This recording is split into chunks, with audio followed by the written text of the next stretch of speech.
মিথ্যা কথা বলা, নামাজ ত্যাগ করা, মাদক সেবন করা, যৌতুক নেওয়া এবং এ জাতীয় যত অপরাধ আছে এসব হলো প্রকাশ্য অপরাধ। খুব সামান্য সংখ্যক কিছু অপরাধ আছে যেগুলো মানুষ করে কিন্তু দেখার কোনো উপায় নাই, দেখা যায় না, ভেতরে ভেতরে করে। সেই অপরাধগুলো সম্পর্কে আমাদের সমাজে বেশিরভাগ মানুষের জানাশোনাই নেই। সেগুলো যে গুনাহ, সেগুলো যে পাপ, সেগুলো যে অপরাধ, সেগুলো যে কবিরা গুনাহ, সেই ধারণাই আমাদের অনেকের মধ্যে নাই। আপনি যদি কোনো রোগকে রোগ মনে করেন তাহলে সে রোগ থেকে চিকিৎসার রাস্তা আপনি খুঁজে বের করবেন। আর যদি কোনোটাকে আপনি রোগই মনে না করেন তাহলে তো আপনি সেটা ট্রিটমেন্ট করানোর কোনো চেষ্টাও করবেন না। তাহলে বোঝা গেল প্রকাশ্য অপরাধের চাইতে অনেক বেশি ডেঞ্জারাস, ভয়াবহ হলো ওই সমস্ত পাপ, ওই সমস্ত অপরাধ, ওই সমস্ত নাফরমানি, ওই সমস্ত গুনাহ যেগুলো মানুষ ভেতরে ভেতরে করে। কারণ সেগুলো যে গুনাহ সেই চেতনাই মানুষের মধ্যে নাই। সময়ত ভাইরা আমার, আর এই জন্য আল্লাহ রাব্বুল আলামিন বলেছেন, আল্লাহর প্রিয় বান্দা হতে হলে, জান্নাতের মালিক হতে হলে, জাহান্নাম থেকে নিষ্কৃতি পেতে হলে, খাঁটি মুসলিম হতে হলে শুধু উপর দিয়ে ফিটফাট হইলে হবে না। উপর দিয়ে ফিটফাট হওয়ার পাশাপাশি ভেতরটাও ফিটফাট হতে হবে। আর যাদের উপরটা ফিটফাট, ভেতরটা সদরঘাট, সে কখনো খাঁটি মুসলিম হতে পারে না। আল্লাহ তাআলা আমাদের উপর এবং ভেতর, বাহির এবং ভেতর সবগুলোকে সংশোধিত করার তৌফিক দান করুন, বলুন আমিন। হিংসা এটা একটা গুনাহ, সগীরা গুনাহ না, কবিরা গুনাহ। এই হিংসা নাই এমন কোন মানুষ আছে? কঠিন। কারোর মধ্যে মাত্রা বেশি, কারোর মধ্যে কম, কিন্তু কম বেশ হিংসা সবার ভেতরে থাকে। ইল্লা মার রাহিমা রাব্বি, আল্লাহর কিছু খাঁটি বান্দা, তাদের কথা ব্যতিক্রম। যারা হাসাদ, কোরআনের ভাষায়, হাদিসের ভাষায় এটাকে বলা হয়েছে হাসাদ, বাংলায় বলি আমরা হিংসা। এই হিংসা নামক রোগ থেকে পরিচ্ছন্ন এবং মুক্ত মানুষের সংখ্যা একেবারেই কম। আপনি নামাজি রোজাদার মানুষ পাবেন, হজ করা মানুষ পাবেন, ফজর পর্যন্ত ওয়াজ করতে রেডি আছে, প্রস্তুত আছে, এরকম মানুষও পাবেন। কিন্তু মনটাকে হিংসা থেকে মুক্ত করা মানুষ পাওয়া বড় কঠিন।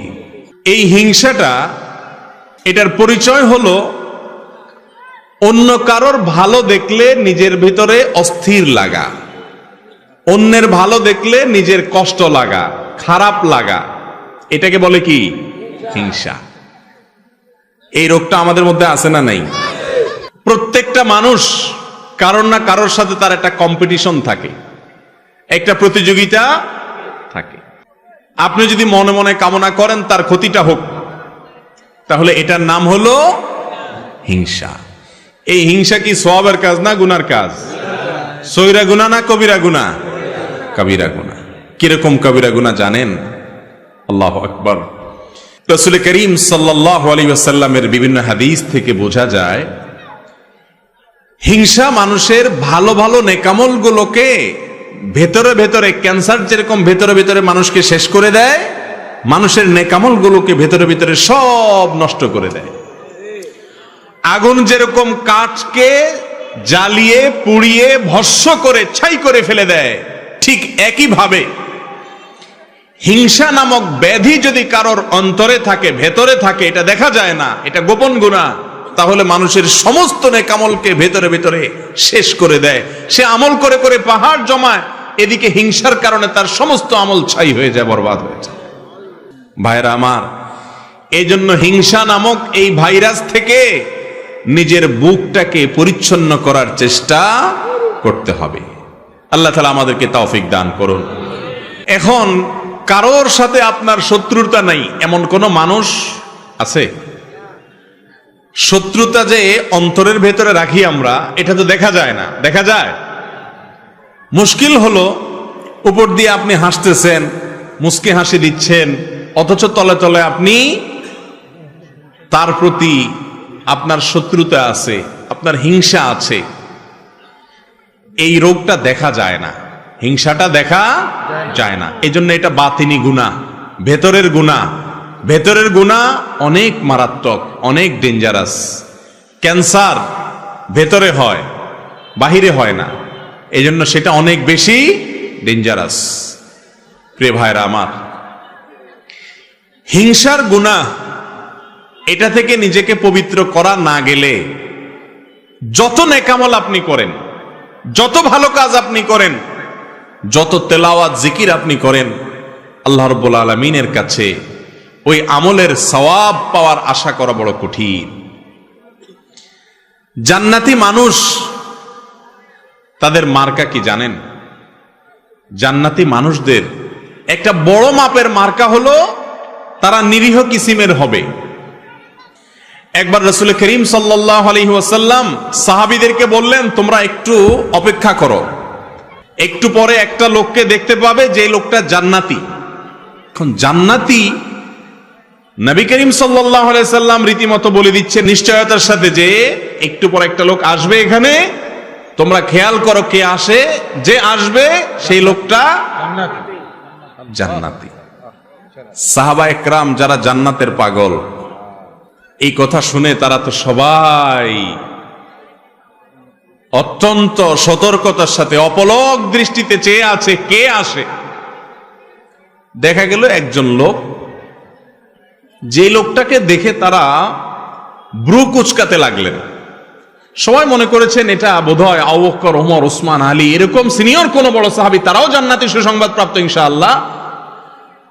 তারা মনে করেছেন এরকম কোন প্রসিদ্ধ সাহাবী হয়তো আসবে, কিন্তু দেখা গেল এমন একজন লোক আসলেন যিনি অখ্যাত, কেউ তাকে তেমন বেশি চিনে না, গুরুত্ব দেয় না। নবী করিম সাল্লাল্লাহু আলাইহি সাল্লামের এই কথা শোনার পর সাহাবা একরাম চিন্তা করলেন, নবীজি যেহেতু বলেছেন লোকটা জান্নাতি, তার মুখ থেকে সুসংবাদ পাওয়া, অতএব গুলি মিস হলে এটা তো মিস হতে পারে না, এই লোকটা তো জান্নাতি অবশ্যই হবে। তাহলে কি এমন আছে তার ভেতরে যে সেই গুণের কারণে সে জান্নাতি? এই জন্য সাহাবা একরাম দের একটা দল কয়েকজন মিলে ওই সাহাবীর বাসায় সিসি ক্যামেরা বসাইলেন। সিসি ক্যামেরা মানে আজকালকার যুগে সিসি ক্যামেরা না, মানে মনিটরিং বসাইলেন। তারা খবর নিতে শুরু করলেন যে এই লোকটা কি করে। ওনারা মনে করছেন এই লোক বোধহয় সারাদিন রোজা রাখে আর সারা রাত দাঁড়িয়ে নামাজ কালাম পড়ে, এই জন্য কি নামাজ পড়ে, কি দোয়া পড়ে রাত্রে, এটা জেনে তারাও জান্নাতি হবেন সে আশায় ওই সাহাবীর ব্যক্তিগত জীবনকে পর্যবেক্ষণ করা শুরু করলেন। বহু চেষ্টা করে কয়েক রাত পর্যন্ত তার বাড়ির আশেপাশে অবস্থান নিয়ে সাহাবীরা তেমন কিছু উদ্ঘাটন করতে পারলেন না। দেখলেন না, এশা পড়ে যায়, শুয়ে যায়, আবার ফজরের সময় মসজিদে আসে, হয়তো বড় জোর তাহাজ্জুদটা পড়ে, আর বাকি রাত্রে তো নাক ডাকে আমাদের মতো ঘুমায়। লোকটা জান্নাতি, নবীজির মুখ থেকে সংবাদ পেয়ে গেল, কাহিনীটা কি? ওনারা নিজেরা উদ্ধার করতে যখন ব্যর্থ হলেন, এবার ওই লোকটাকে ধরছেন সাহাবীরা, যায় বলছেন, ভাই তোমার সম্পর্কে নবীজি এরকম কথা বলেছেন, কি এমন আমল তুমি করো আমাদেরকে একটু বলে দাও ভাই। জান্নাত তো আল্লাহ তাআলার অনেক বড় জান্নাত, আমাদেরকেও আল্লাহ দিলে তোমার তো আর ক্ষতি হবে না। এই কথাটা সাহাবীরা বলেন নাই, এটা বোঝাতে চেয়েছেন এবং বলেছেন, ভাই বলে দাও কি আমল করো তুমি যে তোমার সম্পর্কে এত বড় সার্টিফিকেট রাহমাতুল লিল আলামিন আল্লাহ রাসূল সাল্লাল্লাহু আলাইহি ওয়াসাল্লাম স্বয়ং দিয়ে দিয়েছেন, কি করো তুমি বলো। লোকটা সাহাবীদের কথা শুনে, তিনিও সাহাবী, তিনি বললেন যে ভাই বিশ্বাস করো আমি স্পেশাল কিছুই করি না, তোমরা যা করো আমিও তা করি। ইসলামে অতিরিক্ত কোনো কিছু করার তেমন কোনো সুযোগও নাই, সবকিছু রেডিমেড। আল্লাহ এবং তার রাসূল সাল্লাল্লাহু আলাইহি ওয়াসাল্লামের পক্ষ থেকে সবকিছু রেডিমেড। তোমরা 5 ওয়াক্ত নামাজ পড়ো, ভাই আমি 6 ওয়াক্ত পড়ি না, আমিও 5 ওয়াক্ত পড়ি। তোমরা রমজানের রোজা রাখো, আমিও রমজানের রোজা রাখি। বিশেষ কিছুই আমি করি না, এমনকি অনেক নফল আমল টামলও যে আমি করি এমনও কিছু না। তবে একটা জিনিস আছে আমার, সেটা হলো আমার এই বুকে আল্লাহর জমিনে কোনো মানুষের জন্য আমার কারোর প্রতি আমার কোনো দুঃখ, কষ্ট, শত্রুতা, হিংসা বলতে কিচ্ছু নাই। কেউ আমাকে যদি একটা গালিও দেয় তো আমি একেবারে ফ্রেশ মনে থাকে মাফ করে দিই। কেউ যদি আমার পেছনে শত্রুতাও করে, আমি হাসি মুখে উড়াই দিয়া তার জন্য আমার অন্তরটাকে পরিষ্কার করে ফেলাই। কাউকে দেখে যদি আমার কষ্ট হয়, হিংসা হয়, আমি তার জন্য আরো বেশি করে দোয়া করি। এক কথা, আমার অন্তরটাকে আমি পরিচ্ছন্ন করছি। এই একটা আমল আছে স্পেশাল, হয়তোবা এই কারণে আল্লাহ তাআলা আমাকে মর্যাদা দিয়েছেন। ভাইরা আমার, কি বুঝতে পারলেন? জান্নাতি যে লোক হবে তার তসবির দানা হবে 1000, তাই না? তসবির দানা তো 100 আছে, 33টার আছে, আবার কিছু আছে অনেক বড় তসবি, দেখছেন নি? বাপখানা এমন যে কয়েক মাইল লম্বা হবে। তসবির সাইজ বড় হলে জান্নাতি হওয়ার গ্যারান্টি এমন কোনো কথা আছে না। দাড়ির সাইজ লম্বা হইলেও জান্নাতি হবে এমন কোনো গ্যারান্টিও, তাই বলে আবার দাড়ি না রাখা জান্নাতে যাওয়ার আশা করেন না। জান্নাতি লোকের জান্নাতে যাওয়ার সবচেয়ে সহজতম উপায়গুলোর মধ্যে থেকে একটা হলো নিজের কলবটাকে, অন্তরটাকে পরিষ্কার করে ফেলা। কাজটা কি সহজ না কঠিন? সহজ বলতেছেন? পাশের বাসার ছেলেটা এসএসসি পরীক্ষায় A+, গোল্ডেন A+ পাইছে, আপনারটা শুধু A পাইছে, A- পাইছে, কেমন লাগে তখন বলে? মনে হয় যে আমারটা A- পাইছে, বুঝলাম, ওইটা A পাইতো, গোল্ডেন A+ পাইছে, এই দুঃখ সহ্য করি কোত্থেকে? এরকম অবস্থা আমাদের মনে হয় কি হয় না? ভাইরা আমার, লেবাসে পোশাকে মুসলমানের অভাব নাই এদেশে। আমার মতো, আপনার মতো এরকম লেবাস পোশাকে মুসলমানের সংখ্যা এদেশে আলহামদুলিল্লাহ কম। ভেতর থেকে মুসলমান এর সংখ্যা এই দেশে অনেক কম। মালিক আমাদের অন্তরগুলোকে আপনি পরিষ্কার করে দেন। একজন খাঁটি মুসলমান, একজন জান্নাতি মানুষের অন্তরে কারোর প্রতি শত্রুতা, বিদ্বেষ, হিংসা থাকতে পারে না।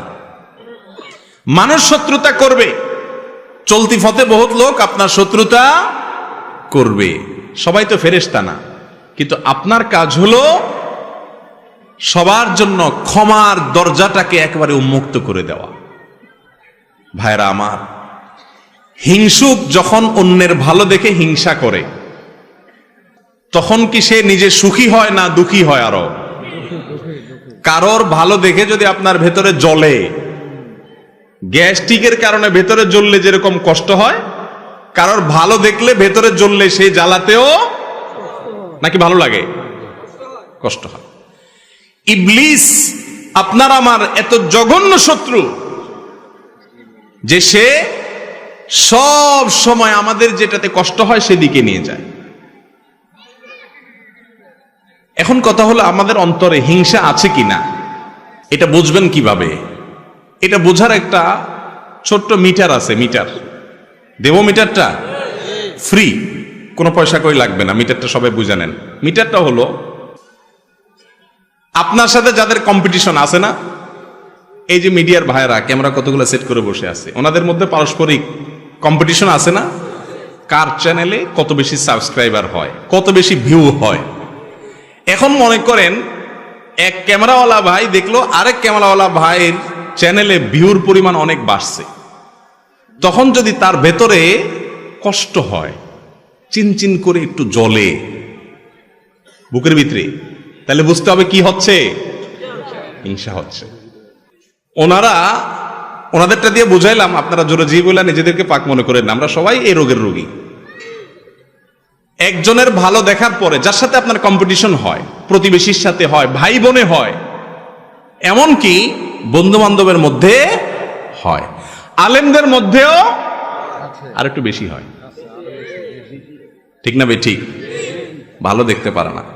একজনের মাহফিলে লোক বেশি হইলে আরেকজন বলে যে আমি দেখা দিতাম চান্স পাইলে।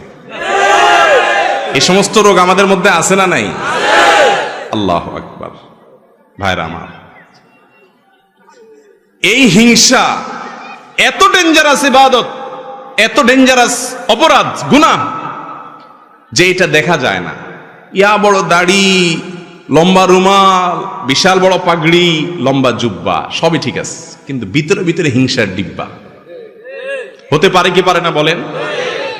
ভাইরা আমার, অন্যের ভালোর খবর শোনার পরে, কারোর ভালো দেখার পরে যদি ভেতরটা চিন করে জ্বলে ওঠে, তাহলে এই মিটার দিয়ে বুঝবেন যে আপনার অন্তরে কি আছে, হিংসা নামক রোগ আছে। এই রোগ অন্তরে থাকলে আপনি কখনো সুখী হতে পারবেন না। আরেকজনের ভালো দেখার পর যদি আপনার ভেতরে কষ্ট হয়, এর মানে হলো আপনার ভেতরে কুফুরির দানা আছে। কিসের দানা? কুফুরির দানা। কুফুরি বুঝেন? আল্লাহ তাআলাকে অস্বীকার করা কত ডেঞ্জারাস বিষয়। আল্লাহর অস্বীকারের দানা আছে আপনার ভিতরে। কিভাবে বুঝবেন? আল্লাহ রাব্বুল আলামিন যদি ওনাকে কোনো ভালো কিছু দেয়, অনেক ভালো কিছু দিলেন, এটা দিছে কে? আল্লাহ। আপনার যদি জ্বলে, আপনার যদি কষ্ট হয়, আপনার ভেতরে যদি অস্থিরতা লাগে, পেরেশানি লাগে, চিনচিন করে, হিংসা হয়, তার মানে আল্লাহর যে ফয়সালা, আল্লাহর যে বন্টন, আল্লাহ যে তাকে দিয়েছেন, আপনি আল্লাহর এই ফয়সালাকে মানতে পারতেছেন না। এটা এক প্রকারের অস্বীকৃতি না? এই জন্য বললাম, হিংসা এই রোগটি মূলত মানুষের অন্তরে কুফুরির দানা থেকে সৃষ্টি হয়। আমরা হয়তো খেয়ালও করি না, সবাই কম বেশি রোগের রোগী। সৃষ্টি জগতে প্রথম অপরাধ কি হয়েছে জানেন? গোটা সৃষ্টি জগতে আল্লাহর প্রথম নাফরমানি কোনটা হয়েছে জানেন? কোন গুনাহটার প্রথম হয়েছে বলতে পারেন কেউ? হিংসা দিয়ে যেহেতু আলোচনা করতেছি, অতএব এটাই হবে। চালাক আছেন আপনারা? হ্যাঁ ভাই, আল্লাহ সৃষ্টি জগতে সর্বপ্রথম অপরাধ সেটা হলো এই হিংসা। মিস্টার ইবলিস যখন আল্লাহ তাআলা তাকে সিজদা করার নির্দেশ করলেন আদমকে, তার ভেতরে কি হয়েছে? হিংসা হয়েছে। খলাকতানি মিন নার ওয়া খলাকতাহু মিন তিন। তাকে মাটি থেকে তৈরি করছেন আল্লাহ, তাকে আমি সিজদা করব, এত মর্যাদার মাটির। হিংসা হয়েছে। এই হিংসার পরবর্তী গুনাহটা হয়েছে তাকাব্বুর, অহংকার। সেখান থেকে হয়েছে কুফরি। হিংসার মতো অপরাধ, যেটাকে আমরা অপরাধ মনেই করি না, জেনাকে অপরাধ মনে করি, চুরিকে অপরাধ মনে করি, মাদককে অপরাধ মনে করি, নামাজ ছাড়াকে অপরাধ মনে করি, বেপরদাকে অপরাধ মনে করি, গালিগালাজকে অপরাধ মনে করি, মানুষ হত্যাকে অপরাধ মনে করি, কারণ এগুলো সব দৃশ্যমান। কিন্তু হিংসা নামক অপরাধ, যে অপরাধ ছোট কোনো অপরাধ নয়, আমল বিনাশী অপরাধ, সেটাকে আমরা অপরাধ মনে করি না।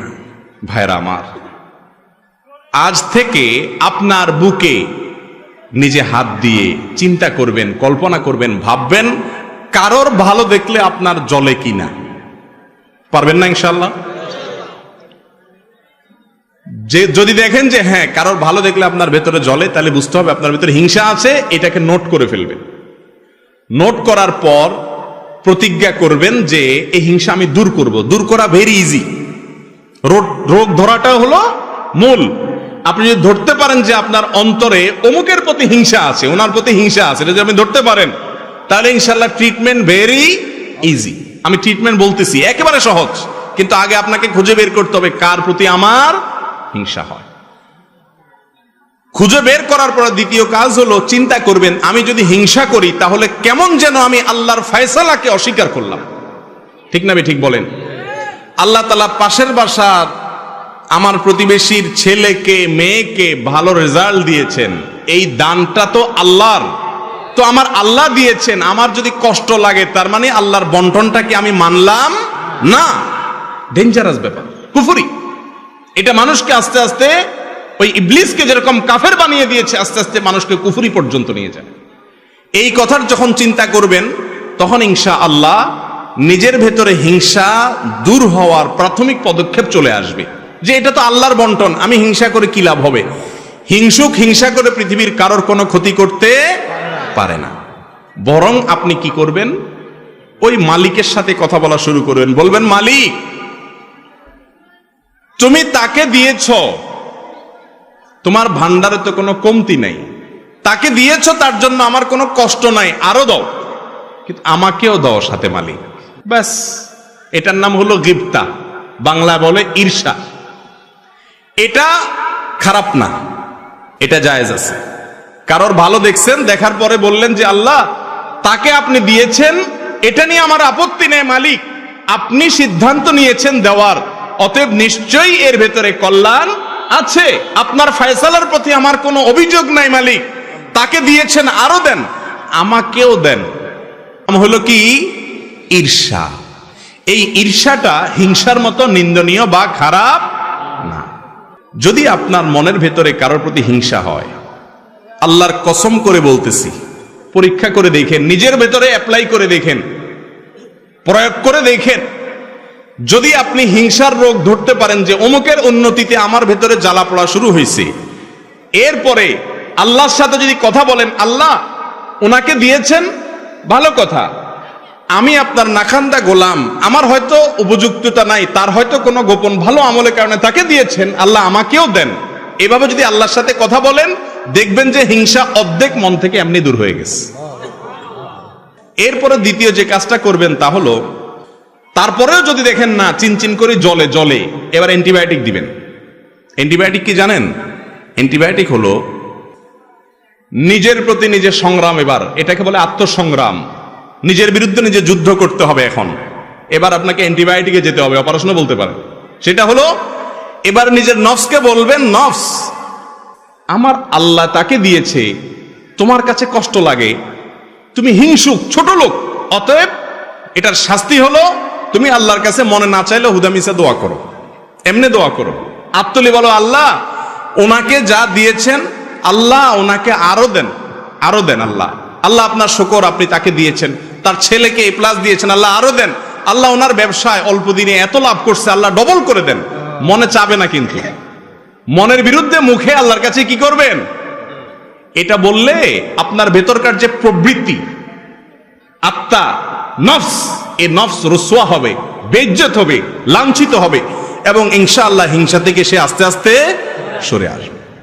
শয়তান তখন বলবে ছেড়ে দেমা কেন্দেবাসি, কারণ এই লোক উল্টা বরং যার প্রতি হিংসা হয় তার জন্য দোয়া করা ধরছে। তার জন্য যদি দোয়া করা ধরে, শয়তান চিন্তা করবে যে এই লোক তো উল্টা বরং আরো তার অন্তরটাকে প্রশস্ত করতেছে। ইমানদারের মন কখনো সংকীর্ণ হতে পারে না, কিন্তু আজ আমাদের মনগুলা সব ছোট, ঠিক না ঠিক? মুমিন বড় মনের হতে হবে। কিসের হতে হবে? বড় মনের হতে হবে। আল্লাহ তাআলা আমাদেরকে তৌফিক দান করুন। ভাইরা আমার, হিংসা নামক এই রোগ, এটা থেকে মুক্তির জন্য আমাদের প্রাণপণ লড়াই চালাতে হবে নিজের বিরুদ্ধে। কারণ গুপ্ত ঘাতক হিংসা। এটা কি? গুপ্ত ঘাতক। ধূমপান, এটাকে বলা হয় গুপ্ত ঘাতক। মাদক গুপ্ত ঘাতক, তামাক গুপ্ত ঘাতক, ভেতরে ভেতরে মানুষকে শেষ করে দেয়। ক্যান্সার গুপ্ত ঘাতক। ঠিক তেমনি ভাবে একজন ইমানদারের জন্য, তার আমলের জন্য, তার ইমানের জন্য গুপ্ত ঘাতক হলো হাসাদ বা হিংসা। আল্লাহ তাআলা আমাদের সবাইকে, আমাদের অন্তরগুলোকে পরিষ্কার করার তৌফিক নসিব করুন। ভাইরা আমার, কারোর প্রতি যখন হিংসা হবে, আপনি যখন নিজের বিরুদ্ধে সংগ্রাম করে হিংসাটা দূর করতে পারবেন, একটু চেষ্টা করলে দেখবেন যে দূর হয়ে গেছে ইনশাআল্লাহ। দূর হয়ে গেলে দেখবেন আপনার মনের ভিতরে শান্তি আসবে। ওনার উন্নতি দেখলে আর কষ্ট হবে না, তখন কি হবে? শান্তি আসবে। মনে হবে যে আল্লাহ ওনাকে দিয়েছেন, দেখ আল্লাহ তো অভাব নেই, আমাকেও দেখ। এটা যখন করবেন তখন আল্লাহ তাআলা আপনাকেও ইনশাআল্লাহ দিবেন। আর যদি হিংসা করেন, তাহলে ওনাকে আল্লাহ দিছে, আল্লাহ হিংসুককে কোনোদিন দেয় না। আপনাদের সমাজে আপনারা একটু ডানে বামে খেয়াল করে দেখেন, যারা হিংসা করে আল্লাহ রাব্বুল আলামিন হিংসুকদেরকে কখনো দেন না। ওইগুলা জ্বলে পুড়ে খাসিরাত দুনিয়া ওয়াল আখিরা, আমসালা দুইটাই চলে যায়, দুনিয়া আখিরাত দুইটাই বরবাদ হয়ে যায়। হিংসা করে কোনো লাভও হয় না, আর ভেতর ভেতরে জ্বলে জ্বলে আরো শেষ হয়। ঠিক না ঠিক? হিংসা করলে কি মনে শান্তি লাগে? কথা বলেন। কারোর প্রতি হিংসা হলে কি নিজের মনে শান্তি লাগে? মনে অস্থিরতা লাগে না? অতএব কারোর প্রতি হিংসা করবেন না আপনার নিজের স্বার্থে। কার স্বার্থে? কারণ হিংসা ছাড়লে আপনার আরাম হবে, আর হিংসা করলে আপনার ব্যারাম হবে, কষ্ট হবে, দুঃখ বাড়বে, জ্বালা শুরু হবে, হার্ট অ্যাটাকও করতে পারেন। ঠিক না ঠিক? আল্লাহ তাআলা আমাদের সবাইকে অন্তরের এই গুনাহ এবং অপরাধ থেকে বেঁচে থাকার তৌফিক দান করুন। নাম্বার 2, অনিয়ন্ত্রিত ক্রোধ, সীমাহীন রাগ আমাদের মধ্যে আছে না নাই?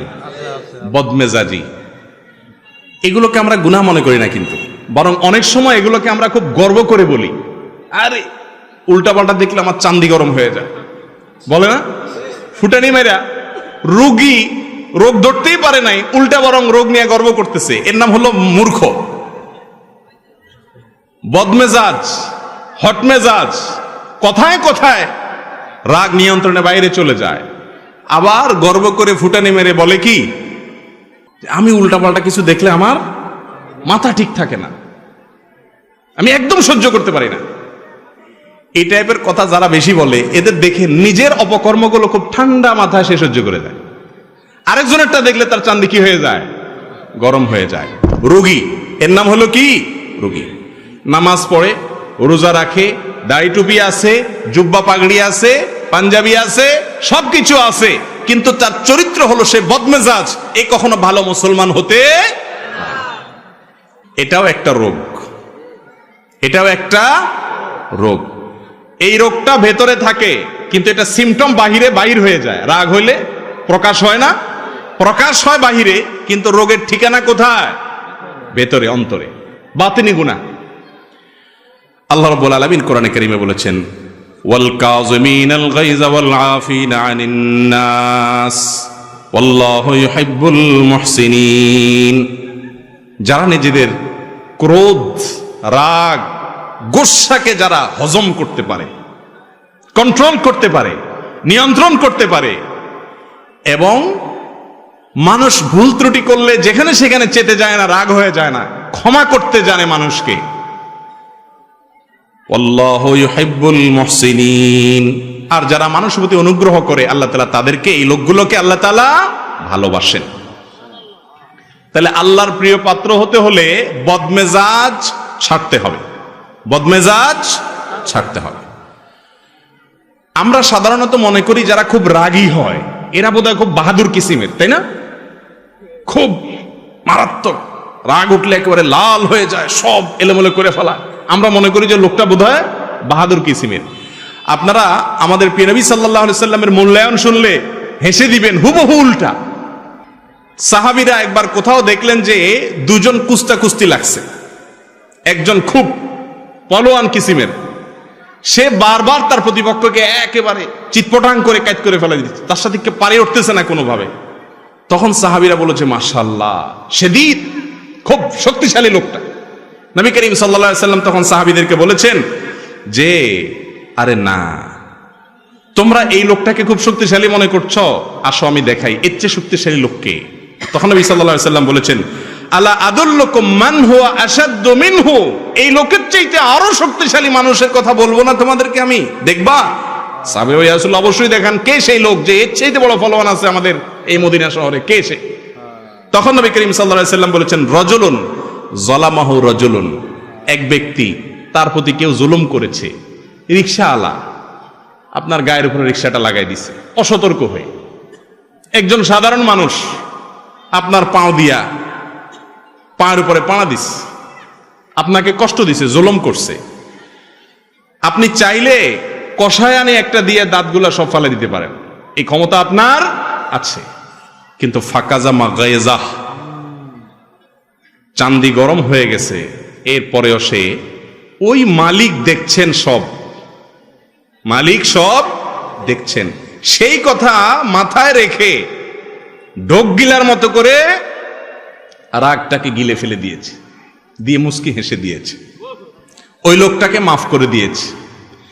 এই ব্যক্তি সম্পর্কে নবীজি বলেছেন, ফাগালাবাহু ওয়াগালাবা শায়তানা, সে নিজের রাগের উপরে জয়ী হয়ে গেছে, শয়তান চাচ্ছে তাকে এখানে হারায় দিতে, জাহান্নামের দিকে নিতে, সে শয়তানকে হারায় দিছে, হেসে দিছে, রাগকে কন্ট্রোল করতে পারছে। এই লোক হলো আসল বীর, আসল বাহাদুর।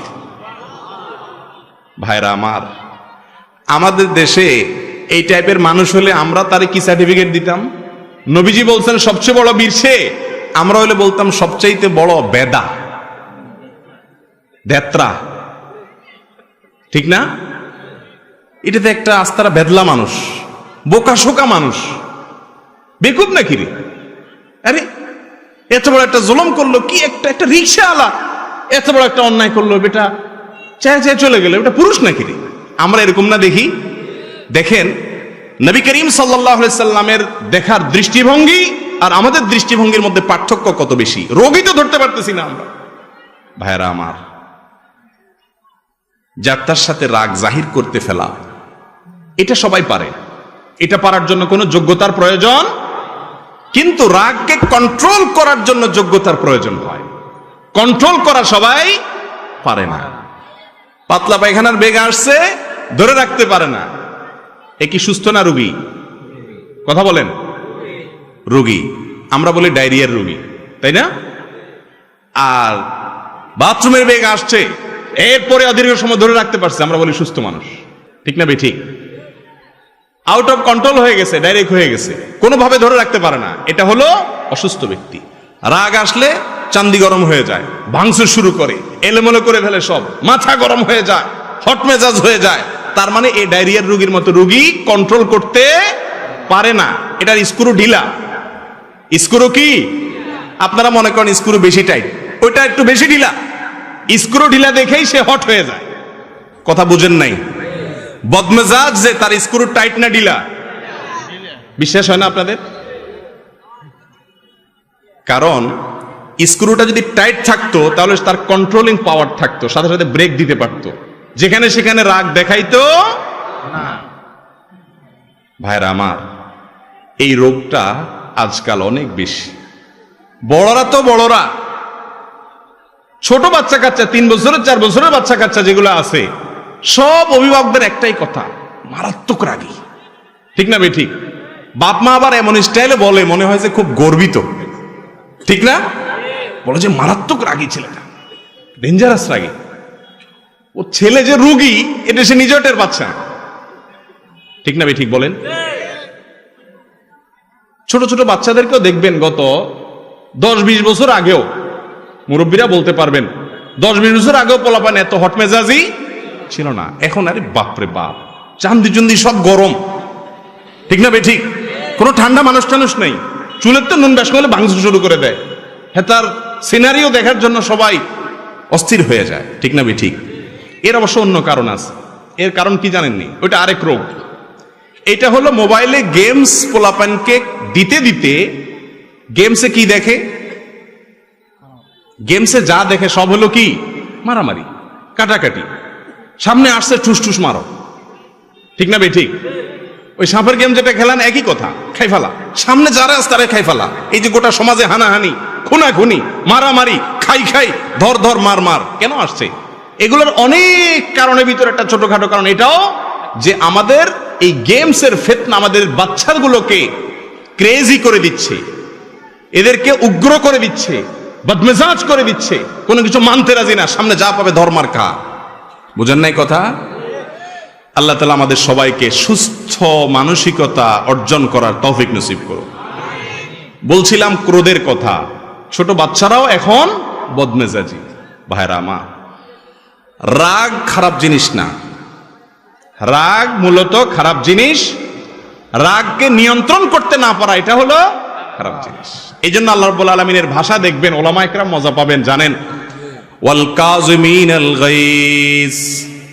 আল্লাহ বলেছেন যারা রাগকে সংবরণ করে। কাজম এর মানে হলো মশক। মশক আগের যুগে পানি রাখার জন্য চামড়ার, যে এখন ফুদে বড় করার বালিশ আছে না কিছু, এখন আজকাল পাওয়া যায় মেডিসিনের দোকানে, গরম পানি রাখার জন্য ওইগুলোর মধ্যে। তো এটার মধ্যে হট ওয়াটারের যে ব্যাগ, এই ব্যাগের মধ্যে পানি রাখলে সেটা যাতে বের না হয়, এটার জন্য সিভিটিভি ভালো করে আটকানো, এটাকে বলা হয় কাজম, নিয়ন্ত্রণ করা, কন্ট্রোল করা। আল্লাহ তাআলা বলেছেন ওয়াল কাযিমিনাল গায়জ, যারা তাদের ক্রোধকে, রাগকে এরকম নিয়ন্ত্রণ করে, ওই হট ওয়াটার ব্যাগ থেকে যেরকম এক ফোঁটা পানি বের হতে দেয় না ব্যাগে, ঠিক তেমনি ভাবে যেই ব্যক্তি তার রাগ আছে ঠিকই, যখন তখন সেটাকে বের করে দেয় না। যখন যতটুকু দরকার হয় হট ওয়াটারের ব্যাগ খুলে মানুষ ঢালে, সেও যেখানে যতটুকু দরকার হয় ততটুকু রাগ জাহির করে, যেখানে সেখানে রেগে যায় না, কন্ট্রোল করতে পারে। এই ব্যক্তির প্রশংসা আল্লাহ করেছেন। আল্লাহ বলেন নাই ওয়াল আদিমিনাল গায়জ, আল্লাহ কিন্তু বলেন নাই ওয়াল আদিমিন আল গায়জ। আদিমিন আল গায়জ মানে যাদের রাগ নাই, তাদের প্রশংসা আল্লাহ করেন নাই। একেবারে বেদলা, রাগটা কিচ্ছু নাই, বেদামাস, এটার প্রশংসা নাই। রাগ থাকতে হবে, তবে রাগরে কি করতে হবে? কন্ট্রোল। আপনার রাগের চোটে মায়ের সামনে মুখটা খারাপ করে ফেলে দিলেন, রাগের চোটে একটা গালি বের হয়ে গেল, রাগের চোটে বাপকে ঝাড়ি দিয়া বসলেন, রাগের চোটে একজন মুরব্বির সাথে বেয়াদবি করে বসলেন, রাগের চোটে একজন দুর্বল মানুষকে একটা থাপ্পড় দিয়ে বসলেন। দুনিয়াতে মাস্তানি করবেন, কিয়ামতের ময়দানে এসব ওয়াজ টোয়াজ শোনায় কাজে আসবে না, কোরআন তেলাওয়াত জিকির আজকার কাজে আসবে না। ওই থাপ্পড়ের কারণে নেকামল দিয়ে সে লোকরে নিজে ভিক্ষুকের মতো, ফকিরের মতো জাহান্নামে নিক্ষিপ্ত হইতে হবে। এত সহজ না জান্নাত। নিজের বিরুদ্ধে সংগ্রাম করা শিখতে হবে। আল্লাহ তাআলা আমাদের সবাইকে মানুষের মতো মানুষ হওয়ার তৌফিক দান করুন। একজন মানুষ প্রকৃত অর্থে ভালো মুসলমান হইতে হলে আগে ভালো মানুষ হইতে হবে। ভালো মানুষ হওয়া ছাড়া ভালো মুসলমান হওয়ার কোনো পথ খোলা নেই। অতএব রাগকে সংবরণ করতে হবে। এক সাহাবী এসে বলতেছেন, ইয়া রাসূলুল্লাহ, আমাকে একটু উপদেশ করেন, আমাকে একটা উপদেশ করেন। আমরা তো এখন উপদেশ চাই না, হুজুরদের কাছে যাই শুধু দোয়া চাই। হুজুর একটু দোয়া করিয়েন। আজ পর্যন্ত আমি দেখি নাই, আমি তো ছোট মৌলবী, মুরব্বীরা আরো বড় মৌলবী সাহেবরা ভালো জানেন। সাধারণ মানুষ আসে কি বলেনি কি, হুজুর আমাকে একটা নসিহত করেন, কোন আমলটা করব বা কি করব। এগুলা পাওয়া যায় সচরাচর? সব শুধু দোয়া চায়, কারণ মনে করে যে হুজুররা দোয়া করে দিলে আমি আকাম কুকাম যাই করি না কেন শর্টকাট হইতে মন আল্লাহ পার করে দিবে। বুঝছেন নি? বাঙালি সব জায়গায় আমরা শুধুমাত্র শর্ট রাস্তা খুঁজি, সোজা রাস্তায় কোথাও যাইতে রাজি না। আখিরাতের ক্ষেত্রে একই কথা, হুজুরদের দোয়া নিয়ে শর্টকাটে যেতে চাই, নিজে সোজা হইতে রাজি। সাহাবী জিজ্ঞাসা করতেছে, ইয়া রাসূলুল্লাহ আউসিনি, আমাকে একটু ওসিয়ত করেন, উপদেশ করেন। নবী করিম সাল্লাল্লাহু আলাইহি সাল্লাম বলেছেন, তোমার জন্য উপদেশ হলো লা তাগদাব, গোসা করবে না। সাহাবী চিন্তা করলেন, আরে কি একটা কথা হলো, এটা একটা আমল হলো নি, গোসা করো না, তুমি এতবার সুবহানাল্লাহ বলিও, এই দোয়াটা পড়িও, এরকম কিছু হয়তো হবে। নবীজি এটা কি বললেন? তখন বললেন, আবার বললেন, ইয়া রাসূলুল্লাহ আউসিনি, আমাকে একটু ওসিয়ত করেন। নবী করিম সাল্লাল্লাহু আলাইহি সাল্লাম আবারও তাকে বললেন, দ্বিতীয় দফায়ও তোমার জন্য ওসিয়ত হলো লা তাগদাব, গোসা করবা না, বদমেজাজি দেখাবা না। আবার ওসিয়ত চাইলেন, একই ওসিয়ত করলেন। কারণ নবীজি বুঝতে পেরেছেন যে এই রোগটার মধ্যে বদমেজাজির রোগ আছে, এজন্য তাকে ওই ট্রিটমেন্ট দিয়েছেন। অন্য একটা হাদিসে আছে, রাসূল করিম সাল্লাল্লাহু আলাইহি সাল্লাম একজনকে বলেছেন, লা তাগদাব ওয়ালাকাল জান্নাহ, রাগ করো না, জান্নাত তোমার। রাগ করো না, জান্নাত তোমার। ভাইরা আমার, যত সহজে বলে ফেললাম, একটু চিন্তা করেন তো কথাটা কত ওজনী। রাগ করো না, জান্নাত তোমার। তার মানে যদি তুমি ফরজ আমলগুলো করার পরে, বড় বড় কবিরা গুনাহ থেকে বাঁচার পরে নিজের রাগকে যদি সংবরণ করতে পারো, নিয়ন্ত্রণ করতে পারো, যেখানে সেখানে জেদ না দেখাও, জুলুম না করো, বদমেজাজি না করো, তাহলে সেক্ষেত্রে তোমার জান্নাতের গ্যারান্টি হয়ে গেল। কত বড় ব্যাপার চিন্তা করে দেখেন। আল্লাহ তাআলা আমাদের সবার রাগগুলোকে সংবরণ করার তৌফিক নসিব করুন। ভাইরা আমার, রাগ তিন প্রকার। এক প্রকারের রাগ প্রশংসনীয়, এক প্রকারের রাগ নিন্দনীয়, আরেক প্রকারের রাগ অনুমোদিত অর্থাৎ জায়েজ। প্রশংসনীয় রাগ আছে। কোন রাগ? আল্লাহর হুকুম লঙ্ঘন হতে দেখলে রাগ করা, তাও নিয়ন্ত্রিত হইতে হবে, অনিয়ন্ত্রিত না। ছেলে নামাজ পড়ে না, মা বাপ তুলে গালি দিলেন, এ রাগ কি প্রশংসনীয় হবে? ছেলে নামাজ পড়ে না, চোখ মুখ লাল হয়ে যাবে, রাগান্বিত হয়ে যাবেন, এটা প্রশংসনীয়। কিন্তু রাগান্বিত হয়ে যদি মুখ দিয়ে গালি বাইর হয়ে যায়, তাহলে শেষ, অনিয়ন্ত্রিত হয়ে গেল, ডায়রিয়ার রোগী। কথা বুঝতে পারছেন? অতএব রাগকে নিয়ন্ত্রণ করার মধ্যে প্রশংসা, রাগ করলে প্রশংসনীয় তখন রাগ হবে যেই রাগ হবে আল্লাহর কোন নির্দেশ লঙ্ঘন হলে। প্রিয় নবী করিম সাল্লাল্লাহু আলাইহি সাল্লাম কখনো সাধারণত রাগ করতেন না। একবার সাহাবা একরাম যে কোনো একটা মামলায় নবী করিম সাল্লাল্লাহু আলাইহি সাল্লাম রায় ঘোষণা করবেন বা করছেন, দণ্ড ঘোষণা করেছেন। যার জন্য দণ্ড ঘোষণা করছেন, অন্যরা বুদ্ধি করে সম্ভবত ওসামা ইবনে যায়েদ রাদিয়াল্লাহু তাআলাকে পাঠাইছেন যে তুমি একটু সুপারিশ করো রাসূলের কাছে যায়। রাসূল আকরাম সাল্লাল্লাহু আলাইহি সাল্লাম এই কথা শুনে অগ্নিশর্মা হয়ে গেলেন, তার মুখ লাল হয়ে গেল রাগে। আল্লাহর নির্দেশ আমি বাস্তবায়ন করছি, আল্লাহর শাস্তি দণ্ডের ঘোষণা দিয়েছি, আমাকে এই জায়গায় এসে সুপারিশ করতেছো তোমরা? আল্লাহর দণ্ড থেকে সরে যাবো আমি? তার মানে আল্লাহর আদেশের বিরুদ্ধে কেউ যাবে, এই কথা শুনলে চোখের সামনে দেখলে রাগ হয়ে যেতেন কিনে, কিন্তু রাগে লাল হয়ে যেতেন, কাউকে খারাপ কথা বলতেন। এখন তো রাগ হলে 1 নম্বরের কাজ হলো গালি, আর যদি গায়ে একটু জোর থাকে তাহলে হাত। ঠিক না বে ঠিক? ভাইরা আমার, এই দাপট সারা জীবন থাকবে না। যুবক ভাইরা আমার, এই শক্তি সারা জীবন থাকবে না। যৌবন কালটা ভাইরে ওয়ান টাইম, জীবনে একবার আসে, চলে যায়, আর আসবে না। যৌবন কালে জুলুম করবেন, পশুর মতো আচরণ করবেন, সমাজে বিশৃঙ্খলা করবেন, অশান্তি করবেন, সন্ত্রাস করবেন, মানুষকে কষ্ট দিবেন, বদমেজাজি দেখাবেন, গায়ের জোর খাটাবেন, মাস্তানি করবেন, প্রভাব খাটাবেন। আল্লাহ রাব্বুল আলামিন সবকিছু দেখছেন। ছাড় দেন কিন্তু ছেড়ে দিবেন না। ছাড় দেন আমার মালিক, কিন্তু ছেড়ে দিবেন না। সাবধান। প্রশংসনীয় রাগ হলো আল্লাহর হুকুম নষ্ট হতে দেখলে, অন্যায় দেখলে রাগ করা। তবে সবচেয়ে বেশি রাগ করবেন নিজের বিরুদ্ধে। একদিন ফজর নামাজ পড়তে পারেন নাই, ঘুম থেকে উঠতে পারেন নাই, অলসতা এসে গেছিল, ঘুম থেকে উঠার পরে নিজের প্রতি জেদ করে, রাগ করে নিজেকে নিজে শাস্তি দেন। ঠিক আছে, আজকে তাহলে এর প্রতিবাদ স্বরূপ আমার দ্বারা কেন নামাজ ছুটলো, এর প্রতিবাদ স্বরূপ আগামী 24 ঘন্টা ফেসবুক ব্যবহার করব। হাসতেছেন দেখি, হাসির কথা না তো। যুবকদের জন্য ফেসবুকে রেস্ট্রিকশন আসা, এটা কিন্তু অনেক বিশাল বড় একটা শাস্তি। এটা বিশাল বড় একটা শাস্তি। ওই যে আমেরিকার প্রেসিডেন্ট ট্রাম্পের ফেসবুক টেসবুক সব বন্ধ করে দিছে না কত ঘন্টার জন্য? ওই বেটা বুঝতেছে দুনিয়াটা কি। আমাদের এখন যুবক ভাইদের যদি ফেসবুক, টুইটার, ইউটিউব সব বন্ধ করে দেয়, আমার দম বন্ধ হয়ে আসবে। ঠিক না? কথার কথা বললাম। নিজের বিরুদ্ধে আমার দ্বারা করে অন্যায় হয়ে গেছে। একজন মানুষ রিকশাওয়ালার সাথে দুর্ব্যবহার করছেন, আসছেন, যখন মাথাটা ঠান্ডা হয়েছে তখন সাথে সাথে নিজের বিরুদ্ধে নিজে এবার সংগ্রামে নামেন, যুদ্ধে নামেন। খুঁজে বের করেন সে রিকশাওয়ালাকে, যাদের সামনে থাপ্পড় দিয়েছেন, দুর্ব্যবহার করেছেন, তাদের সামনে যদি রিকশাওয়ালার পাও ধরে মাপ চেয়ে ফেলতে পারেন, ভাইরে কিয়ামতের ময়দানে বেইজ্জত হওয়ার চাইতে, আমল খোয়ানোর চাইতে তোমার কাছে এখনই মাপ চাই, মাফ করে দাও, মাথা গরম হয়ে গেছিল, মাফ করে দাও। এটা যদি করতে পারেন তাহলে আপনি হলেন বীর, আপনি হলেন বাহাদুর। মানুষ আপনাকে বলতে পারে আপনি ভেদা, কিন্তু আল্লাহর খাতায় এটা হলো সবচেয়ে বড় বীরত্বের পরিচয়। আল্লাহ তাআলা আমাদের সবাইকে মানুষ হওয়ার তৌফিক দান করুন। আমরা মানুষ রূপী, চেহারা দেখতে মানুষের মতো, কিন্তু কারোর মধ্যে বাঘের গুণ, থাবা দাও পাইলে চান্স। কারোর মধ্যে সাপের গুণ, ভেতরে ভেতরে দংশন করো। কারোর ভেতরে হিংস্র বিভিন্ন জীবজন্তুর গুণ আমাদের ভিতরে আছে। কারোর ভিতরে কুকুরের মতো লোভের গুণ আছে। এক এক পশুর গুণ নিয়ে চলতেছি, কিন্তু চেহারা সব মানুষের মতো।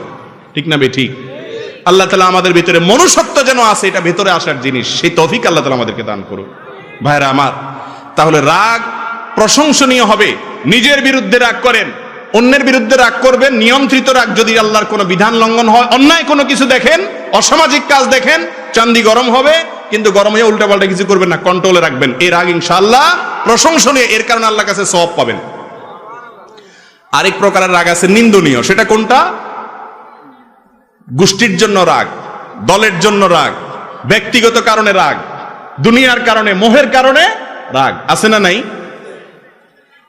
কথার কথা, আপনার গ্রুপের লোক, বিভিন্ন গ্রুপিং আছে না আমাদের মধ্যে, আপনার গ্রুপের লোক তার উপরে কেউ জুলুম করছে বা কিছু একটা হয়েছে, ভেজাল লাগছে, আপনার চান্দি গরম হয়ে গেছে, হ্যাঁ আমার লোকের বলছে। এই রাগ হলো নিন্দনীয় রাগ। এটা হলো নাজায়েজ রাগ। এটা আল্লাহর জন্য না, এটা নফসের জন্য, প্রবৃত্তির জন্য, দলের জন্য, গ্রুপের জন্য, দুনিয়ার জন্য। এই রাগ নিন্দনীয়।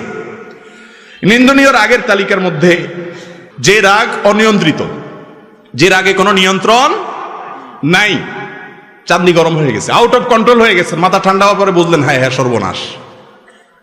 বউরে 1 তালাক, 2 তালাক, 3 তালাক, 4000 তালাক, তোর তালাক তো 14 গোষ্ঠী সহ তালাক দিয়ে দিলেন। মাথা যখন ঠান্ডা হয়ে গেল, মৌলভী সাহেবের কাছে গেছেন, হুজুর ভুল হয়ে গেছে। হুজুর বলছে শেষ তো। এবার বলেন হুজুর কি কোন কোনো রাস্তা নাই? চুগুড়াগাড়া আমার মসজিদে একদিন এক যুবক আসছে জুমার পরে, ফুটফুটে সুন্দর, তালাক দিয়ে আসছে বউরে। মাসালা জিজ্ঞেস, আমি বললাম শেষ, আর তো সুযোগ নাই। হুজুর কোনো রাস্তা নেই? কোনো রাস্তা নেই। ওই মহিলাকে খুব যদি বেশি ভালোবেসে থাকেন, একটা ভালো ছেলে দেখে, উপযুক্ত পাত্র দেখে বিয়ে দিয়ে দেন, আর আপনি নিজের জন্য চরকায় তেল দেন, আরেকটা বিয়ে করেন। তালাক মারবেন 2টার জায়গায় 3টা। আমার এক হুজুর ছিলেন খুলনাতে, হুজুরের কাছে তালাকের মাসালা জিজ্ঞাসা করতে আসলে ওনার গদির নিচে একটা ব্যাট থাকতো। সরকারি অফিসার আসছে না কোনো ব্যবসায়ী আসছে, এসব দেখা দেখি নাই। চোখ বন্ধ করে আগে উড়াদুড়া মায়ের তালাকের মাসালা পরে দমসে আগে মায়ের দিয়া হুজুর হাঁফায় উঠলে এরপর ব্যাটটা থেকে ক এবার ক মাসালা। এটা কামাজ পাস না, যেখানে সেখানে আকাম কুকাম করে যায়, বউর উপরে সব রাগ জাড়স। কিছু বেহায়া নির্লজ্জ পুরুষ আছে এই সমাজে। এই নির্লজ্জ পুরুষরা কিছু না হইলে বউর উপরে এক তালাকা দেয় না, একসাথে শত শত হাজার হাজার তালাক মারে। ওমর রাদিয়াল্লাহু তাআলা বেঁচে থাকলে এগুলো ধইরা শুধু বেত্রাঘাত না, এগুলো ঝুলায়া বাঁধায় পিটাইতো। এগুলো সব কিন্তু বদমেজাজ থেকে হয়। কোত্থেকে হয়? রাগ যদি কন্ট্রোল করা শিখে তাহলে এই সমস্ত আপত্তিকর বা অনভিপ্রেত কিছু ঘটবে না। অতএব রাগরে কন্ট্রোল করবেন তো ইনশাআল্লাহ। জায়েজ রাগ হলো দুনিয়ার কারণে রাগ করলেন, ছেলে একটা জিনিস নষ্ট করে ফেলছে, একজনে কিছু করে উল্টাপাল্টা করে ফেলছে, দেখছেন রাগ করছেন, কিন্তু রাগটা নিয়ন্ত্রণে আছে, সীমা ছাড়াই নাই, মুখ খারাপ করেন নাই, জুলুম করেন নাই, এই রাগটা হলো জায়েজ রাগ। এবার আসেন পরিশেষে যেটি বলতে চাই তা হলো রাগ নিয়ন্ত্রণ করবেন কিভাবে, ঔষধ কি। এতক্ষণ তো রোগের কথা বললাম, এবার আসেন ওষুধের কথা বলে শেষ করি। ওষুধ হলো, এক নম্বরের ওষুধ হলো রাগ যখন উঠবে আউযু বিল্লাহি মিনাশ শাইতানির রাজিম পড়বেন। কি পড়বেন? আউযু বিল্লাহি মিনাশ শাইতানির রাজিম। সাথে সাথে দেখবেন রাগের মিটার 99 ডিগ্রি থেকে একেবারে ধাপ করে দেখবেন জিরোতে চলে আসছে। এক ব্যক্তি নবী করিম সাল্লাল্লাহু আলাইহি সাল্লামের যুগে খুব জিদ দেখাচ্ছে, উনি দূর থেকে দেখতে পাচ্ছেন চান্দি টান্দি গরম করে ফেলছে, চিল্লাচিল্লি করতেছে, খুব সিন ক্রিয়েট করতেছে, রাগ উঠে গেছে মাথা। নবী করিম সাল্লাল্লাহু আলাইহি সাল্লাম দূর থেকে ওই লোককে শুনায়া শুনায়া বলতেছেন, আমি একটি কালিমা জানি, ইন্নী লা আ'লামু কালিমাতান, আমি একটি বাক্য জানি, যেই বাক্যটা এই লোকটার এখন চান্দি গরম আছে, সে যদি পড়ে তাহলে তার রাগের মিটার ধপ করে নেমে যাবে, সে শান্ত হয়ে যাবে। সে বাক্যটা কি? নবীজি দূর থেকে তাকে শুনায় শুনায় বললেন, আউযু বিল্লাহি মিনাশ শাইতানির রাজিম। অর্থাৎ আল্লাহ আপনার কাছে আমি আশ্রয় চাই শয়তান থেকে, যে শয়তান আমারে খেপায় দিচ্ছে, খোঁচাচ্ছে, আমার বদমেজাজ উঠাই দিছে শয়তান, তার কাছ থেকে মালিক আপনার কাছে পানা চাই। হাদিসে আসছে ওই সাহাবী দূর থেকে শুনছেন, তো উনি শুনে সাথে সাথে পড়ছেন, ওনার রাগও সাথে সাথে ঠান্ডা হয়ে গেছে। নবীজির কৌশল দেখেন, উনি তো ওই লোককে কাছে যায় বলতে পারতেন, এই মিয়া বদমেজাজি দেখাইতেছ, শুনো আমল শিখাই দিই, পড়লে থেমে যাবে, আওয়াজ দিন পড়ো। রাগের মাথা যদি তার সামনে যে এরকম কথা বলতো, এই লোক বেয়াদবি করে বেঈমান হওয়ার ভয় ছিল কি ছিল না? আমরা হলে তো এরকমই করতাম। নবীজির কৌশল দেখেন, যারা দাওয়াতের কাজ করবে, ইসলামের কথা মানুষকে বলবে, তারা অনেক বেশি কৌশল জানতে হবে, সুন্দর উপায়ে বলতে হবে, উপস্থাপনটা ভালোভাবে হইতে হবে। এই জন্য নবী করিম সাল্লাল্লাহু আলাইহি সাল্লাম তাকে শুনায়া শুনায়া দূর থেকে বললেন, আমি একটা বাক্য জানি, এটা বললে রাগ কমে যায়, যাতে করে তার কান পর্যন্ত কথাটাও পৌঁছাইলো আর সে জিদ দেখানোর সুযোগও পেল না। দেখছেন নবীজির হিকমত। এমনি এমনি গোটা পৃথিবী 23 বছরে পরিবর্তন করে ফেলার নাই, আল্লাহ তাআলা তাকে কি দিয়েছেন? হিকমা দিয়েছেন। ভাইরা আমার, তো এই জন্য রাগ আসলে রাগকে নিয়ন্ত্রণ করার জন্য, রাগ কমানোর জন্য কয়েকটা আমলের কথা বলবো। এক নম্বরের আমল হলো কি? আউযু বিল্লাহি মিনাশ শাইতানির রাজিম পড়া। কোরআন থেকে দলিল নেন এটা সপক্ষে। আল্লাহ রাব্বুল আলামিন বলেছেন, ইম্মা ইয়ানজাগান্নাকা মিনাশ শাইতানি নাযগুন ফাস্তাইজ বিল্লাহি মিনাশ শাইতানির রাজিম। শয়তান যদি তোমাদেরকে খোঁচা দেয়, রাগটা শয়তান থেকে আসে, তখন তোমরা আউযু বিল্লাহি মিনাশ শাইতানির রাজিম পাঠ করবা। একটা ওষুধ হয়ে গেল। নাম্বার 2, অবস্থার পরিবর্তন করা। দাঁড়ানো অবস্থায় যদি রাগ আসে, হাদিসে আসছে কি করে যান? বসে যান। বসা অবস্থা রাগ আসছে, শুয়ে যান। খেয়াল করে দেখেন, দাঁড়ানো অবস্থায় রাগ আসলে যদি ওই রাগী লোকটাকে ধরে ধরে একটু কোন রকম 3-4 জন মিলে বসাই দিতে পারেন, দেখবেন চান্দি অর্ধেক ঠান্ডা হয়ে গেছে। আর যদি সুন্দর করে ক্যাচ করে শোয়াই দিতে পারেন, তো দেখবেন পুরাই শেষ। আবার সাবধানে থাকেন, বেশি জোরাজোরি করতে গেলে মারধর খাইতে পারেন। পরে আমার দোষ দিয়ে না যে আপনার আমল অনুযায়ী করতে গিয়ে উল্টা মার খাইছি।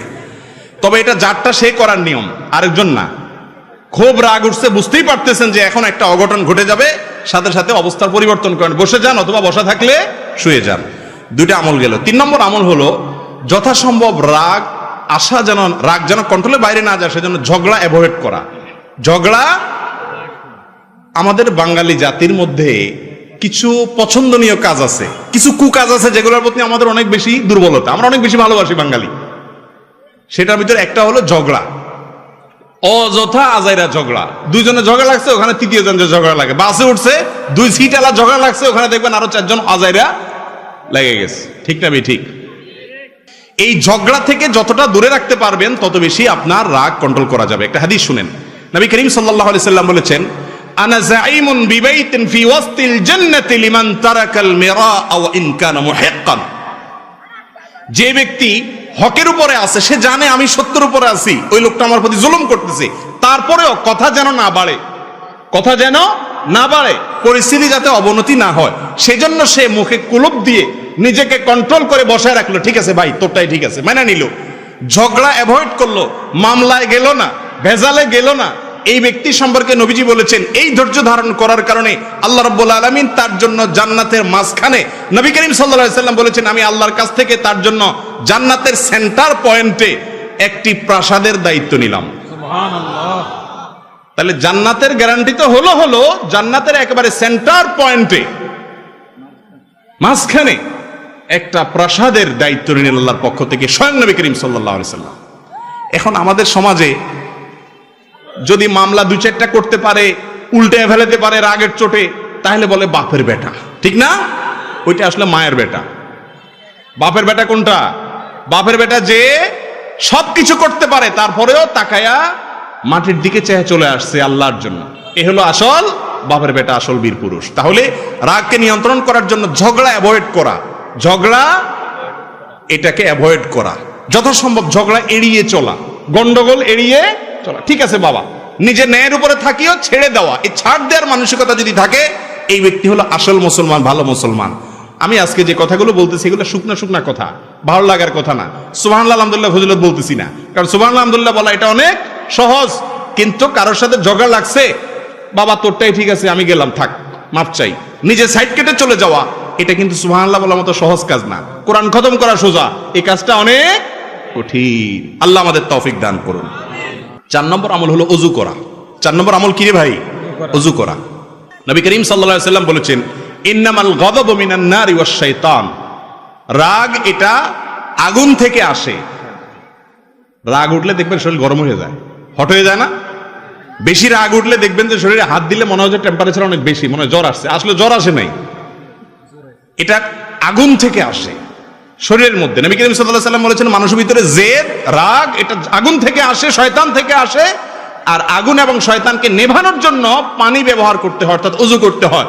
যত রাগ আসুক না কেন, কষ্ট করে যদি একটু ওযু করে ফেলেন, দেখবেন ইনশাআল্লাহ রাগে পানি ঢেলে গেছে। কথা কি বুঝতে পারছি? 4 নম্বর আমল হলো ওযু করা। 5 নম্বর আমল হলো রাগ নিয়ন্ত্রণ করলে ওই যে জান্নাতের গ্যারান্টি আছে, নবী করিম সাল্লাল্লাহু আলাইহি সাল্লামের ওসিয়ত আছে, আল্লাহ তাআলা ভালোবাসেন বলেছেন, সেগুলো চিন্তা করবেন। এবং একটা ঘটনা, ওই যে আয়াত বলেছে সেই প্রেক্ষিতে আমাদের জানা দরকার, সেটা হলো আলী ইবনুল হুসাইন রাদিয়াল্লাহু তাআলা আনহু। আলী রাদিয়াল্লাহু তাআলার ছেলে হুসাইন, ওনার ছেলে নাম রাখছে কি? বাপের নামে আলী। আলী ইবনুল হুসাইন রাদিয়াল্লাহু তাআলা আনহু, তার একজন কাজের লোক ছিল, সে পানি ঢেলে দিচ্ছিল, উনি ওযু করতেছেন। তো ভারী কোনো বদনা ছিল, কাঁসা টাসার বদনা, অনেক দূর থেকে দিচ্ছে, হঠাৎ করে ওটা হাত থেকে ধাপ করে ছুটে গেছে, ছুটে ওনার হাতে পড়ছে, খুব ব্যথা পাইছে। এখন মালিকের হাতে ব্যথা লাগছে, কাজের লোকটা খুব ভয় পেয়ে গেছে, কৃতদাস ছিল, ভয় পেয়ে গেছে, ভয় পাইয়া ওনার দিকে তাকাইছে। এখন হযরত আলী, উনি তার দিকে তাকাইছেন, হয়তো একটু শাসন করবেন বা বলবেন, একটু খেয়াল করো, এত বেদিশা কেন, পড়লো কেন, একটু মনোযোগ দাও না কেন। এর আগেই আগের যুগের কৃতদাস দাসীরা, কাজের লোকরা অনেক কোরআন হাদিস জানতো, সাথে সাথে আয়াত পড়ে শোনাইতেছে, ওয়াল কাযিমিনাল গায়জ। আল্লাহর প্রিয় মানুষদের প্রশংসা করতে গিয়ে আল্লাহ বলেছেন যারা রাগকে নিয়ন্ত্রণ করে। এই কথা শোনার সঙ্গে আলী রাদিয়াল্লাহু তাআলা আনহু সাথে সাথে লজ্জা পেয়ে গেছেন। আরে তাই তো, রাগকে নিয়ন্ত্রণ করলে আল্লাহ ভালোবাসেন, সাথে সাথে উনি মাথা নিচু করে ফেললেন, অর্থাৎ বাপ মাফ করে দিলেন, রাগ নিয়ন্ত্রণ করে ফেললেন। এরপরে বাদী পরের আয়াতের পরের অংশ বলছেন, ওয়াল আফিনা আনিন নাস। শুধু রাগ নিয়ন্ত্রণ করলে হবে না, উপর দিয়ে কিছু বললেন না, ভিতরে তো জিদ আছে, মাফও করতে হবে। ওয়াল আফিনা আনিন নাস, মানুষকে যে মাফ করে, সঙ্গে সঙ্গে তিনি বললেন, যাও কদ আফাউতু আনকি, তোমাকে মাফও করে দিলাম। বাদী এবার আয়াতের শেষ অংশ পড়তেছে, আল্লাহু ইউহিব্বুল মুহসিনিন। শুধু মাফ করলে হবে না, বরং উল্টা আরো ইহসান করতে হবে, অনুগ্রহ করতে হবে, তবে আল্লাহ ভালোবাসবে। সাথে সাথে উনি বললেন, যাও, অনুগ্রহ করে তুমি কৃতদাসী, তোমাকে আমি মুক্ত করে দিলাম। সুবহানাল্লাহ। জোর খুব বেশি এই জন্য হয় নাই যে আপনারা এটার মর্ম বুঝতেছেন না। এই যুগে একটা মার্সিডিজ গাড়ি আল্লাহর রাস্তায় দান করা, 5 কোটি টাকা দামের একটা মার্সিডিজ গাড়ি আল্লাহর রাস্তায়, নিজের গাড়িটা কাউকে কথায় কথায় দিয়ে দেওয়া, এটা যেরকম মনে করেন সে যুগে একজন কৃতদাস দাসী মুক্ত করা, সেরকম সর্বোচ্চ সম্পদগুলোর মধ্যে একটা ছিল দাসদেশ। এত দামের ছিল, স্বাধীন করে দিয়েছে, মুক্ত করে, বিনা পয়সা। আমরা হলে বলতাম, তুমি কাঁসার বালতি ফালাইয়া, বদনা ফালাইয়া আমার হাতে ব্যথা দিছ, আমি যখন এখন তোমার সাইজ করব, বুঝতে পারছো, এখন তুমি আমারে আয়াত শুনাইতে আসছো, ওয়াজ করতে আইছো না? আমরা হলে এই কথা বলতাম না? দেখেন, ওনারা এতটা আখিরাতের জন্য পাগল ছিলেন। আল্লাহর কালাম শুনেছেন, আল্লাহর নির্দেশ শুনেছেন, কে বলেছে, কি জন্য বলেছে, এসব দেখা দেখি নেই। সাথে সাথে আমান্না, সাল্লামনা, সামিআনা ওয়া আতানা, শুনলাম আর সাথে সাথে আনুগত্য করলাম, সারেন্ডার করলাম, মানলাম, আল্লাহ বলেছেন, আর কোনো কথা নাই। এর নাম হলো মুসলমান। আর আমরা কয় নম্বরের মুসলমান ভাইরা আমার? এই জন্য রাগকে নিয়ন্ত্রণ করার জন্য কি সওয়াব আছে সেগুলো চিন্তা করতে হবে। এটা হলো 5 নম্বরের করণীয়। তাহলে ইনশাআল্লাহ রাগ নিয়ন্ত্রণ করতে পারবেন। 6 নম্বর হলো রাগের পরিণতি সম্পর্কে চিন্তা করবেন। রাগের পরিণতি, রাগের ক্ষতিকর দিক কি, রাগ করলে কি কি ক্ষতি হয়। একটা কথা বাংলায় বিভিন্ন জায়গায় লেখা থাকে, কথাটাকে স্বর্ণের অক্ষরে লেখা দরকার। সেটা হলো, রেগে গেলেন তো হেরে গেলেন। দেখছেন না আপনারা বিভিন্ন জায়গায়? এই কথার মতো বাস্তব কথা আর নাই। জীবনে যতবার বেইজ্জত হইছেন চিন্তা করে দেখেন, বদমেজাজির কারণে বেইজ্জত হইছেন। শ্বশুরবাড়িতে যায় বদমেজাজি দেখাইছেন, পরে সারা জীবন শরম পাইছেন, ঠিক না বেঠিক? অজাগায় কুজাগায় গরম হয়েছেন, রাগ হয়ে গেছেন, পরে শরম লাগে সেই জায়গা দিয়ে যাইতে, ঠিক না বেঠিক? রাগ এমন একটা জিনিস, শয়তান আপনারে চেতায় দিল তো হারায় দিল, শেষ। এই জন্য চেতনা আসলে এর ক্ষতিকর দিক কি, আখিরাতের ক্ষতি, দুনিয়ার ক্ষতি, এগুলো চিন্তা করবেন। তাহলে ইনশাআল্লাহ আল্লাহ তাআলা আপনাকে উত্তম পুরস্কার দিবেন, রাগ কন্ট্রোল করার ক্ষমতা দিবেন। সর্বশেষ হাদিস বলে শেষ করব। রাসূল করিম সাল্লাল্লাহু আলাইহি সাল্লাম বলেছেন, কিয়ামতের দিন আল্লাহ তাআলা কিয়ামতের ময়দানে সব মানুষের সামনে ডাকবেন, এক শ্রেণীর লোককে ডাকবেন। কে? যারা দুনিয়াতে জিদ দেখাইতে পারতো কিন্তু দেখাই নাই, হজম করছে।